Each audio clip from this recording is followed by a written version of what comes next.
This is a look inside the control room in Rockford, Illinois, where police can monitor 47 public surveillance cameras spread throughout hotspots around the city. So this is what you would see hanging on the bracket that hangs up to attach to the pole, and then there's a power supply and a radio transmitter that sets the cell signal out. The latest generation of cameras can pan 360 degrees, tilt, and zoom in distances great enough to recognize a person's face or see something that's in a person's hand. So you see there, we can read the license plate. We can even see, if the light is good enough, who's driving. Rockford is one of thousands of departments across the country that have implemented surveillance systems into their policing. Systems can include anything from ultra-high-definition cameras to software that can read license plates and recognize faces to programs that can alert police to suspicious behavior. But the proliferation of surveillance has raised concerns about privacy. The bit of graffiti seen here refers to Rockford Police Chief Chet Epperson. Yeah, I mean, do we want a world where we're always on video?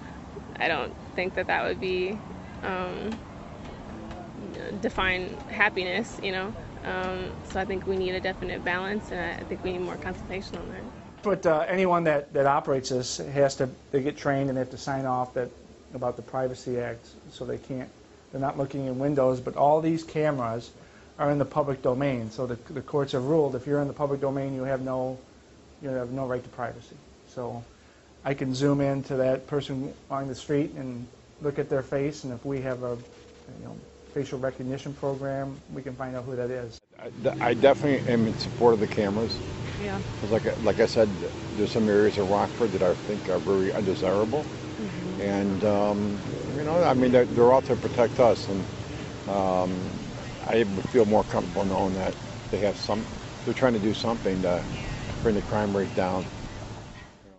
Rockford's system pales in comparison to the networks in major cities like Chicago, which has an estimated 25,000 cameras available for police to access. Oh, I know they have like thousands upon thousands. I mean, there's not a street corner in the city that doesn't have a camera, and you can actually see the blue lights from the blue light cameras.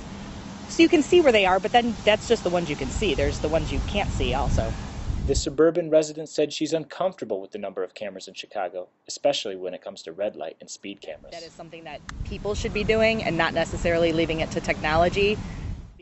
Police in Rockford say the camera system has been an effective tool for investigations. They found people that they knew and went out to interview them, and they said, no, we weren't there. I said, yeah, you were. We got you on camera. And so then they were able to get statements from them, where otherwise they would just say, no, I wasn't there. And we had no evidence to know that they were a witness to this. So. But I know a lot of people don't like the Big Brother theory behind it. It don't really bother me because I don't think I'm doing anything wrong.